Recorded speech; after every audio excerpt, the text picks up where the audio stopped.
Hey, next round, Myers-Briggs, something that's been around the block for a while. A lot of people know about it. Some people don't like it. It's true. If you Google Myers-Briggs, you will find a bunch of like, this is bogus. Myers-Briggs is evil. Mine changes all the time. And of course, we all have, if you've done Myers-Briggs, you get a 4-letter personality type. There's 16 different types. So I'm ENFJ, if you speak Myers-Briggs. I'm the ENFP, by the way. So all of our marital conflict is P versus J. P versus J. Sunday. Before we get ahead of ourselves, though, this is a short video. We're not going to go into what all of those letters mean. But basically, there's 4 spectrums, 4 polarities, sort of. So the first one, the one that most people know about, is introverted versus extroverted. Oh, yeah. And then the other letters all follow different poles of how you perceive things and how you take in information and how you make decisions, and how you are energized, how you know that you're okay in the world. And so this measures preferences. Your preferences can change over time. So one of the reasons why people don't like Myers-Briggs is because based on circumstances, your preferences might shift. But it's still useful to have language around what your preferences are and what makes you feel energized and what helps you make decisions. And so when you map a team using Myers-Briggs, everyone has a better sense of how each person prefers to work and how you're going to support that person into their best work. Gotcha. So one big understanding, I think, to bring with Myers-Briggs is that it is, once again, still about preferences, though.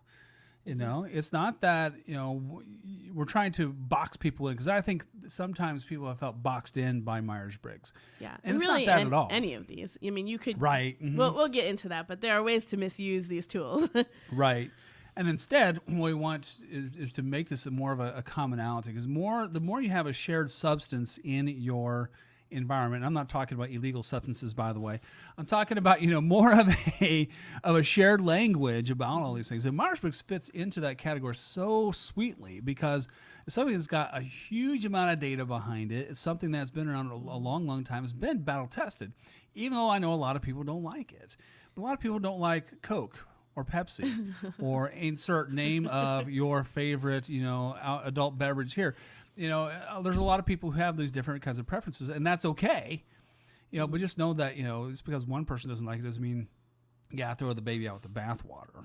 So I think one thing that Myers-Briggs does that is fantastic is it gives people a safe language to talk about where their preference is different. Mm-hmm. So to use the one that we know the best, introversion versus extroversion.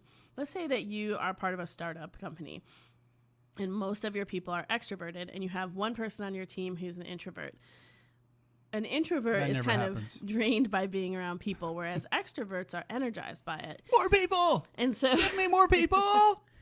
So let's say that you're extroverted. I'm incredibly extroverted. And so you're all sitting around the table and you're doing work and everybody, like there's this huge energy about the work. And there's one person that's becoming more and more and then they go off and they work by themselves. So they pack up their stuff and they move to a different table. Now, if you don't have a good language of value, then the assumption can easily be, what's wrong with that guy? Yeah, what's his problem? I guess he doesn't like us anymore. He doesn't want to be part of this company. He doesn't want to be here. All he wants is to think a thought in his brain without interruption. That is what he wants in the world. And so for 5 seconds. Just for 5 seconds to be able to focus on a task. And if you're me and you're extroverted, that's not what you want. You don't want to focus on your task. You want to talk to people, right? And so what it does is it gives you language on your team to say, I'm having an introverted moment.